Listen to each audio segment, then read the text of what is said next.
جمعۃ المبارک آئے تو اس کی ایک تاریخی اہمیت بھی بنتی ہے۔ ان سارے سوالات کے جوابات لیں گے اور موضوع کا یا مضمون کا احاطہ کرنے کی کوشش کریں گے اس سیگمنٹ میں جس کا نام ہے عالم ٹائم۔ لے کر آیا ہمارا نبی۔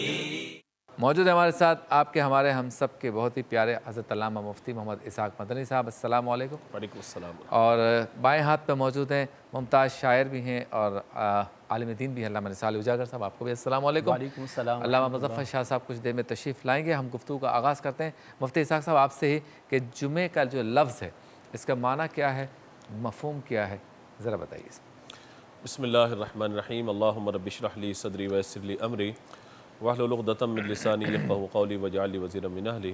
بہت شکریہ۔ جمعے کا دن جو ہے وہ ایک اجتماع سے ماخوذ ہے جس کا معنی ہوتا ہے جمع ہونا یا جمع کیا جانا۔ مشہور روایت کے مطابق قیامت کا دن جو ہے وہ جمعے کے دن ہوگا اور 10 محرم کا دن ہوگا، اور جب لوگوں کو خلق خدا کو جمع کیا جائے گا تو جس جگہ جمع کیا جائے گا اس کو محشر کہا جاتا ہے اور دن کو یوم حشر کہا جاتا ہے۔ جمعے کا دن بھی اسی مناسبت سے ہے کہ یہاں پر عام نمازوں میں تو کچھ لوگ جمع ہوتے ہیں، لیکن جمعے کے دن کثیر تعداد میں لوگ آتے ہیں مسجد کی طرف نماز ادا کرنے کے لیے، اس وجہ سے اس کو جمعہ کہا جاتا ہے۔ تاریخی حیثیت کے حوالے سے اس بات کو ہمیں جان لینا چاہیے کہ جمعے کا دن ہر دور میں ہر امت کے اندر اہمیت کا حامل رہا۔ اس دور کے اندر تو جمعے کو تمام دنوں کا سردار کہا گیا، سید الایام یوم الجمعہ کے الفاظ آئے ہیں کہ یہ دن تمام دنوں کا سردار ہے۔ لیکن اگر ہم دیکھتے ہیں تو جمعے کے دن کی اہمیت اور فضیلت اس اعتبار سے ہے، یعنی جمعے کو جو مقام اور مرتبہ ملا وہ یہ ہے کہ اللہ تبارک و تعالیٰ نے اسی دن حضرت آدم علیہ السلام کو تخلیق فرمایا تھا اور اسی دن آپ زمین پہ اتارے گئے تھے، اور مشہور روایات کے مطابق اسی دن اللہ تبارک و تعالیٰ نے آپ کو وفات بھی عطا فرمائی ہے۔ اسی وجہ سے جمعے کے دن کی اہمیت ہے، یعنی ایک نبی کی ولادت کے دن کی وجہ سے جمعے کے دن کو سید الایام یا تمام دنوں کا سردار قرار دے دیا گیا۔ تاریخی اہمیت یہ ہے کہ جمعے کے دن کے حوالے سے جب اس کی تاریخی حیثیت پہ ہم گفتگو کرتے ہیں تو حضور صلی اللہ تعالیٰ علیہ وآلہ وسلم کے آباء و اجداد میں ایک ہستی ہیں کہ جنہوں نے سب سے پہلے لوگوں کو جمع فرمایا، اور اس دن کو اس دور کے اندر یوم العروبہ کہا جاتا تھا۔ یوم العروبہ تو اس اعتبار سے جمعے کے دن کی بڑی تاریخی حیثیت ہے کہ سابقہ ادوار کے اندر بھی دور جاہلیت میں بھی اس دن کو بڑی اہمیت کی نظر سے دیکھا جاتا تھا اور اس دن کا بڑا مقام اور بڑی اہمیت تھی۔ اسی طرح اس بات کو بھی ہم سمجھ لیں کہ جب حضور صلی اللہ تعالیٰ علیہ وآلہ وسلم نے اعلان نبوت فرمایا اور آپ کے 13 سالہ مکی زندگی اعلان نبوت کے بعد ہے، پھر جب ہجرت کا حکم میرے آقا علیہ الصلوۃ والسلام ہجرت کر کے مدینہ منورہ تشریف لائے تو جہاں مسجد قباء موجود ہے حضور نے کچھ دن یہاں قیام فرمایا اور اسلام کی پہلی مسجد کی یہاں بنیاد رکھی۔ اس کے بعد حضور صلی اللہ تعالیٰ علیہ وآلہ وسلم جب یہاں سے آگے روانہ ہوئے تو مدینہ منورہ پہنچنے سے قبل درمیان میں چونکہ نماز فرض ہو چکی ہے معراج کی شب اور جمعے کی فرضیت ابھی نہیں ہوئی ہے، اور جمعہ فرض ہوا ہے جب حضور قباء سے نکلے ہیں اور مدینہ منورہ جا رہے ہیں، تو درمیان میں جب جمعے کا وقت آیا اللہ تبارک و تعالیٰ نے جمعے کی فرضیت کو نازل فرمایا۔ حضور صلی اللہ تعالیٰ علیہ وآلہ وسلم نے وہیں درمیان میں ٹھہر کر باقاعدہ جماعت کا اہتمام فرمایا، جمعے کی نماز ادا فرمائی۔ تو اس مناسبت سے اگر دیکھیے تو کم و بیش 10 سال میرے آقا علیہ الصلوۃ والسلام اپنی ظاہری حیات کے ساتھ مدینہ منورہ میں تشریف فرما رہے، متصف رہے، اور ان 10 سالوں میں حضور نے کم و بیش 500 جمعے کی نمازیں ادا فرمائی ہیں۔ تو یہ بھی ہمیں سمجھ میں آتا ہے اور جان لینا چاہیے کہ 500 جمعے ہمارے آقا صلی اللہ تعالیٰ علیہ وآلہ وسلم نے ادا فرمائے، اور اس کی اہمیت کا اندازہ اس بات سے لگا لیجئے کہ حضور صلی اللہ تعالیٰ علیہ وآلہ وسلم کی ظاہری حیات میں بھی اور حضور صلی اللہ تعالیٰ علیہ وآلہ وسلم کے دنیا سے پردہ فرمانے کے بعد بھی لوگ علی الصبح صبح کے اوقات میں اپنے گھروں سے چلتے تھے اور مسجد نبوی کی طرف آتے تھے، منہ اندھیرے چراغ لے کے چلا کرتے تھے تاکہ مسجد پہنچ جائے، اور جمعے کے دن کو پورے دن وہ عبادت کے طور پہ وقف کرتے تھے، پورے دن عبادت کے لیے وہاں پہ گزارتے تھے۔ جمعے کے دن کی اہمیت یہ ہے کہ اس دن کو اللہ تبارک و تعالیٰ نے مسلمانوں کے لیے تمام دنوں کا سردار بنایا، اور خاص طور پر اس پہ عبادت کے جو اجر کو بڑھانے کا سلسلہ ہے کہ جمعے کے دن کی ایک نیکی اللہ تعالیٰ 70 گنا اس میں اضافہ فرما دیتا ہے۔ سبحان اللہ۔ تو یوں اس اعتبار سے جمعے کی نماز ہو، جمعے کا خطبہ ہو، دیگر احکام پہ انشاءاللہ کی گفتگو ہوگی، تو ایک ایک لمحہ جمعے کے دن کا قیمتی ہے۔ نہ صرف یہ کہ جمعے کا دن روشن ہے بلکہ جو جمعے کی رات ہے جسے شب جمعہ کہا جاتا ہے وہ بھی روشن رات ہے۔ تو روشن رات اور روشن دن کی اہمیت و برکت کا ہمیں احساس ہونا چاہیے اور اس دن کی ہمیں قدر کرنی چاہیے۔ بہت خوب۔ تشریف لا چکے ہیں میرے آپ کے ہم سب کے محترم حضرت علامہ پیر سید مظفر شاہ قادری صاحب، السلام علیکم شاہ وعلیکم صاحب، السلام۔ بہت شکریہ تشریف لائے۔ شاہ صاحب کچھ ابتدائی مفتی صاحب نے بیان کیا، اب جمعہ کا جو دن ہے اس کے بارے میں ہم جب قرآن پاک کو دیکھتے ہیں، احادیث کا مطالعہ کرتے ہیں، سیرت رسول میں دیکھتے ہیں تو ہمیں کچھ چیزیں بڑی واضح ملتی ہیں، یعنی کاروبار بند کر دیں بھائی جمعے کا ٹائم ہو گیا، اذان ہو گئی، پھر خطبہ سننا ہے، پھر امام جب خطبہ دے رہا ہے تو پھر اس خطبے کو سن کر اس پر عمل کی بات کی گئی ہے، اور ہفتے میں ایک دن ایسا ملتا ہے کہ جس میں آپ مسجد میں جا کے خطیب سے کچھ سنتے ہیں تاکہ اپنی زندگی میں اس کو اس پر جو ہے نا عمل کر سکیں۔ یہ جمعے کے لیے اتنی چیزیں جو بنائی گئی ہیں اس کے احترام پر شرائط، قیود اور تنبیہ بھی کی گئی ہے، ہدایات بھی دی گئی ہے، اس کی کیا وجہ ہے؟ بسم اللہ الرحمن الرحیم، رب اشرح لی صدری ویسر لی امری واحلل عقدۃ من لسانی یفقہوا قولی۔ دیکھیں فطرت کا بھی تقاضا یہ ہے کہ کوئی باہم ایک دوسرے سے محبت اور ایک پیغام کو لینے کے لیے کوئی اجتماع منعقد ہو، اور ایک اجتماع ایسا ہو کہ جس کے پاس بیٹھ کر اس اجتماع میں ہم شریک ہو کر اپنے قائد سے، اپنے مقتدا سے، اپنے مرشد سے، اپنے رہنما سے وہ ہدایت لیں۔ پھر وہ اجتماع اس قدر مرکزی ہو کہ اس میں ایک خاص شرائط اور ضابطے کے ساتھ اس کو اہتمام کیا جائے، وہ خاص شرائط اور ضابطہ اس اجتماع کی اہمیت کو اور اس سے ملنے والے پیغام کی اہمیت کو اجاگر کرے۔ تو لہٰذا جمعہ کے دن کے اجتماع کی شریعت مطہرہ نے اس لیے اہمیت عطا فرمائی۔ بالخصوص دیکھیں جس طرح کے شرط آیا کہ جمعہ جو ہے وہ مصر میں فرض کیا گیا ہے، مصر سے مراد شہر۔ ٹھیک ہے، اب جس پر مصر کی تعریف آتی ہے یعنی شہر کی تعریف آتی ہے، گاؤں دیہات کے اندر جمعے کو فرض نہیں کیا گیا، لیکن وہاں پر ظہر کی نماز۔ لیکن جمعے کی افادیت کا آپ اندازہ اس انداز سے بھی لگائیے شبیر بھائی کہ اگر جمعے کا دن ہو، مانا کہ آپ دیہات کے اندر ہیں لیکن جمعہ شہر کے اندر ادا ہو رہا ہے، لیکن دیہات میں بھی آپ کو ظہر کی نماز کی جماعت کی اجازت نہیں ہے۔ اچھا، یعنی آپ ظہر کی جماعت سے نماز نہیں پڑھیں گے، بلکہ ظہر اس دن آپ تنہا پڑھیں گے، یا پھر شہر جا کے جمعہ پڑھیں گے، یا پھر شہر جا کے جمعہ پڑھیں گے۔ اگر شہر میں آپ آ گئے اور اگر آپ مسافر بنتے ہیں تب بھی اگر آپ جمعہ پڑھ سکتے ہیں تو، یا مسافر ہے تو مسافر پر تو جمعہ نہیں ہے لیکن آپ جمعہ پڑھنا چاہتے تو آپ جمعہ پڑھ سکتے ہیں۔ تو یہ اس کی معنویت اور افادیت ہے اور اس کی اہمیت ہے، کیونکہ اس دن جو ہے کہ وہ شریعت مطہرہ کی بنیادی تعلیم آپ کو یاد دلائی جاتی ہے، اور وہ تعلیم اتنی اہم ہے جس کے پیچھے، اس قانون کے پیچھے اپنی ساری زندگی آپ نے گزارنی ہے۔ ظاہر سی بات ہے آپ اسلام کی تحریک اور ایک آفاقی تنظیم کے ساتھ وابستہ ہے، جب تک آپ کو منشور اور ہدایات نہیں ملیں گی تو آپ اپنی زندگی میں، اپنی نجی لائف میں کیا لے کر آئیں گے؟ تو وہ چیز جمعہ کا دن تعلیم کا دن ہے، اور اس کے ضمن کے اندر اس تعلیم کے ساتھ ساتھ پھر جو لوگ آ جاتے ہیں، جس طرح مفتی صاحب نے عرض کیا، اس کی رات کو مبارک کر دیا گیا ہے، اس کے دن کو مبارک کر دیا گیا ہے۔ امام ممبر پر بیٹھنے سے لے کر نماز کو ختم کرنے تک وہ انتہائی اہم وقت ہے جناب، جو ہے کہ وہ دعاؤں کی مقبولیت کا۔ پھر جمعے کے دن جو ہے کہ عصر سے لے کر مغرب کے درمیان کا وقت، سیدۃ النساء العالمین سیدہ بطول زہرا رضی اللہ تعالیٰ عنہا سے یہ عمل مبارک ہے، اور حدیث پاک کے اندر بھی یہ دعاؤں کی قبولیت کا وقت ہے۔ اور فرمایا کہ جمعے کے دن ایک ساتھ وہ ہے کہ جس میں دعا رد نہیں ہوتی ہے۔ اب اس کے بارے میں دو قول ہے، یعنی ایک تو جب امام اپنا ایک خطبہ ختم کر کے بیٹھ جاتا ہے، اور دوسرے خطبے میں اٹھنے سے پہلے جب امام درمیان میں بیٹھتا ہے، ایک ہے کہ یہ ایک وقت یہ جو ہے یہ دعا کی قبولیت کا ہے، ایک یہ ہے کہ جناب خطبہ جب سے شروع کیا ہے اور جب تک وہ نماز ادا نہ کر دے، یہ پورا وقت دعا کی قبولیت کا ہے۔ اور ایک وقت ہے کہ جمعے کی عصر سے لے کر مغرب کے درمیان کا جو ٹائم ہے، غروب کے قریب کا، یہ دعا کی قبولیت کا وقت ہے۔ تو یہ سارے بینیفٹس اس لیے رکھے گئے ہیں تاکہ اس میں ہم اپنی دلچسپی زیادہ پائیں، اور اس میں اپنے بینیفٹ کو دیکھتے ہوئے ہم آئیں اس قانون کو سمجھنے کے لیے، اس بنیادی ہدایات کو سمجھنے کے لیے جو اس کے ضمن میں اصلاً جو چیز دی جا رہی ہے۔ جیسے قرآن کریم میں ارشاد ہوا، یا ایھا الذین آمنوا اذا نودی للصلاۃ من یوم الجمعۃ فاسعوا الی ذکر اللہ وذروا البیع۔ فرمایا ایمان والو، جب جمعے کے دن ندا کر دی جائے، اذان دے دی جائے، اذا نودی للصلاۃ، نماز کے لیے جب ندا کر دی گئی، اذان دے دی گئی ہے، تو فرمایا کہ یا ایھا الذین آمنوا اذا نودی للصلاۃ من یوم الجمعۃ، جمعے کے دن، فاسعوا الی ذکر اللہ، پھر دوڑو اور نکلو اللہ کے ذکر کے لیے۔ تو نبی پاک صلی اللہ علیہ وسلم نے فرمایا کہ جو جمعے کے دن عین خطبہ، ایک تو حضور کو وہ بندہ پسند نہیں تھا کہ جب امام ممبر پر کھڑا ہو جائے خطبے کے لیے اس وقت وہ بندہ ہے، بلکہ ایک واقعہ ایسا بھی ملتا ہے کہ ایک شخص خطبے کے دوران جب آیا تو سرکار علیہ الصلوۃ والسلام نے ان پر بڑی تنبیہ کی اور ناراضگی کا اظہار فرمایا کہ یہ کوئی وقت ہے آنے کا کہ جب جناب امام جو ہے کہ وہ خطبے کے لیے کھڑا ہو جائے تو یہ پہلی ساعت، جیسے حدیث پاک میں آیا، مسلم امام احمد میں ہے کہ جمعے کے دن جو ہے وہ پہلی ساعت یعنی اول وقت میں جو نکل کر آیا اسے اللہ کی راہ میں ایک اونٹ صدقہ کرنے کا اجر ملے گا۔ سبحان اللہ سبحان اللہ۔ فرمایا جو اس سے تھوڑا لیٹ ہو گیا، دوسری ساعت میں آیا تو اس کے لیے پھر ایک گائے کا صدقہ ہے۔ فرمایا جو اس کے بعد آیا، فرمایا اس کے لیے ایک دمبے کا صدقہ ہے۔ فرمایا جو اور لیٹ کر گیا اس کے لیے پھر ایک مرغی کا صدقہ ہے۔ فرمایا اس جو آخری ساعت میں پہنچا کہ بس نماز کو پکڑنے جا رہا ہے، خطبے کے قریب آ گیا بالکل، تو فرمایا وہ ایسے ہے کہ جیسے اس کو ایک اللہ کی راہ میں اس نے ایک انڈا صدقہ کیا ہے۔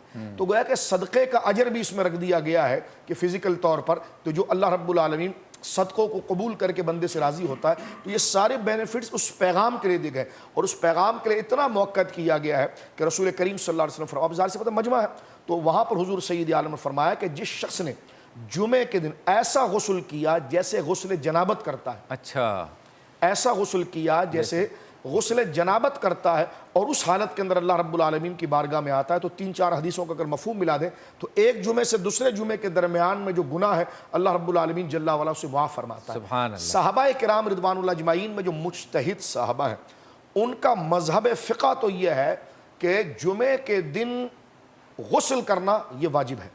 اچھا، اور لیکن ایسا نہیں کہ فجر میں آپ نے غسل کیا ہے، ہاں، بلکہ غسل سے مراد یہ کہ وہ غسل والا وضو نماز کے ساتھ جڑا ہوا ہو۔ قریب قریب، ٹھیک ہے۔ بالکل، یہ نہیں کہ فجر میں غسل کیا اور درمیان میں وضو ٹوٹ گیا پھر جناب وہ وضو کرتا رہا۔ جیسے آج کل کے حساب سے پاکستان میں 12 بجے، جی، جو آپ کے نماز کا وقت قریب ہے اس کا فائدہ کیا، بینیفٹ، ایک تو طبیعت آپ کی تازہ رہے گی، جب تازہ رہے گی تو آپ پیغام کو اچھی طرح سنیں گے، صحیح، جب تازہ رہیں گے تو آپ اپنے دوستوں سے اچھی طرح ملیں گے، جب تازہ رہیں گے تو ماحول کی روحانیت اور ماحول کی اہمیت آپ کے اندر آئے گی، دوسرا تازہ چہرے سے آپ کو دیکھے گا، آپ اس کو دیکھیں گے تو یہ محبت اور اخوت پیدا ہوگی۔ تو یہ جمعے کی اجتماعیت کے اندر یہ سب سے بڑی چیز، اگر سارے ہی ایسا کریں تو کیا ہوگا؟ ساری ایسا کریں تو جمعہ ہے اس لیے کہ جس میں محبت اور اخوت کو جنم دیا جائے، اور یہ سارے بینیفٹس بیان اس لیے کیے گئے ہیں، ایک تو مسلمان اس نظام کو فالو کریں اور آپس میں دلوں سے قدرت نکال کر جو مین مشن ہے اللہ کے دین کے غلبے کا اس کے لیے متفق ہو جائیں۔ بہت خوب، آپ سے ملاقات ہوتی ہے مختصر سے وقفے کے بعد۔ سلام علیکہ یا رسول سلام علیکہ۔ خوش آمدید، ایک بار پھر آپ کی خدمت میں حاضر ہیں اور موجود ہیں عالم ٹائم کے سیگمنٹ میں، اور موضوع ہے جمعۃ المبارک کی فضیلت۔ خوبصورت گفتگو فرمائی علامہ مظفر شاہ صاحب نے، مفتی اسحاق مدنی صاحب نے۔ اجاگر صاحب، آپ کیا ترغیب دیں گے جمعۃ المبارک کا استقبال کیسے کریں؟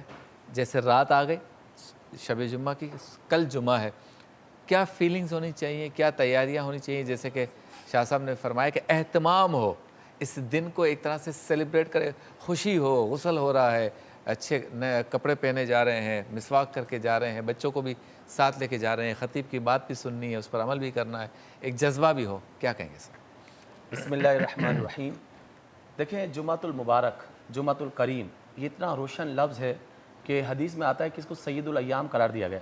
آپ دیکھیں، جمعہ قرآن پاک میں سورت کا نام بھی، پوری سورت کا نام ہی جمعہ ہے، اور می یوم الجمعہ یعنی یوم جمعہ پورا لفظ یہ قرآن میں آتا ہے۔ اب جب ہم کہتے ہیں کہ تمام مہینوں کے اندر رمضان کا نام آیا، شہر رمضان الذی انزل فیہ القرآن، تو سارے مہینوں میں رمضان بابرکت ہو گیا۔